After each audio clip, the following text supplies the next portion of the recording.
किन के दबाव से कौन जब पार्ट ज्वाइन करता है।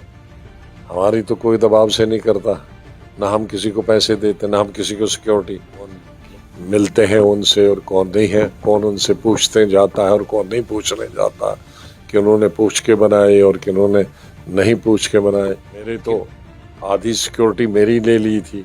घर पहले ही जो श्रीनगर वाला था वो पहले हफ्ते में ले लिया था। मेरे सभी एक्स मिनिस्टर जो है मेरे साथ, उनकी सबकी सिक्योरिटी दी है।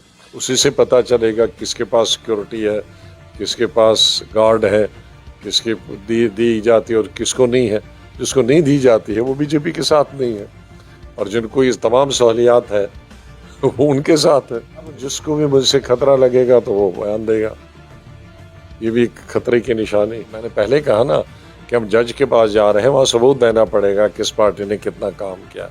और अब एक भी पार्टी नहीं है मेरे ख्याल में मैदान में, नई बनी हो तो वो भी किसी पार्टी का हिस्सा रहे और वहाँ वो मिनिस्टर रहे, तो आपको सबको हिसाब देना पड़ेगा, सबूत देना पड़ेगा। 5 अगस्त के बाद बहुत सारी पॉलिटिकल पार्टीज बनी, जैसे मैंने पहले ही कहा था इंटरव्यू के चलते, जो कश्मीर घाटी से बनी, मेजोरिटी ऑफ पॉलिटिकल पार्टीज वहाँ से बनी, और बहुत कम पार्टीज जो जम्मू से जिनने जन्म लिया, और उन कश्मीर की पार्टीज को ये एलिगेशन लगा कि वो वोट कटवा काम कर रहे हैं। आप किस तरह देखते हैं? मैं ये नहीं कह सकता, वो सबको मालूम होगा कौन करते हैं कौन नहीं करते हैं, कौन मिलते हैं उनसे और कौन नहीं है, कौन उनसे पूछते जाता है और कौन नहीं पूछने जाता, कि उन्होंने पूछ के बनाए और कि उन्होंने नहीं पूछ के बनाए, किन के दबाव से कौन जब पार्टी ज्वाइन करता है। हमारी तो कोई दबाव से नहीं करता, ना हम किसी को पैसे देते, ना हम किसी को सिक्योरिटी। मेरे तो आधी सिक्योरिटी मेरी ले ली थी। घर पहले ही जो श्रीनगर वाला था वो पहले हफ्ते में ले लिया था। मेरे सभी एक्स मिनिस्टर जो है मेरे साथ, उनकी सबकी सिक्योरिटी दी है। उसी से पता चलेगा किसके पास सिक्योरिटी है, किसके पास गार्ड है, किसके दी जाती है और किसको नहीं है।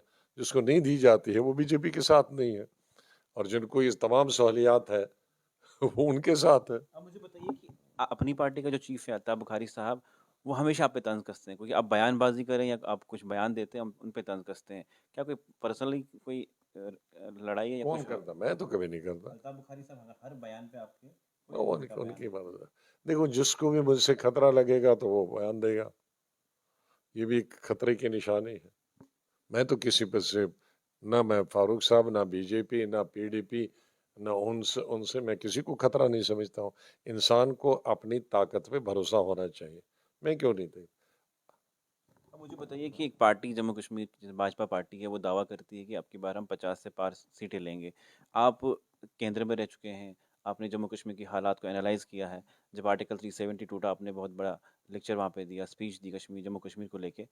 किस तरह एनालाइज करते हैं? क्या पॉसिबिलिटीज़ हैं कि वो इस बार 50 से ये तो पार लेंगे? जम्मू क्या आपको कश्मीर, लगता है किस तरह काम किया है? अब ये जम्मू क्योंकि कश्मीर आपने बड़े जलसे किए, अब बड़े ये बड़े जम्मू कश्मीर के वोटर डिसाइड करेंगे। मैं कैसे कह सकता हूँ कौन 50 लेगा, कौन 20 लेगा, या आपने क्या किसको एनालाइज किया? क्या भाजपा ने ऐसा काम किया हुआ जम्मू कश्मीर में? वो जम्मू कश्मीर के लोग वोटर डिसाइड। जितना मैंने पहले कहा ना कि हम जज के पास जा रहे हैं, वहाँ सबूत देना पड़ेगा किस पार्टी ने कितना काम किया।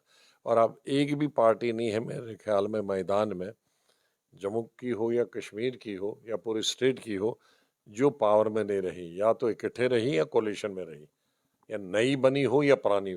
नई बनी हो तो वो भी किसी पार्टी का हिस्सा रहे और वहाँ वो मिनिस्टर रहे, तो आपको सबको हिसाब देना पड़ेगा, सबूत देना पड़ेगा।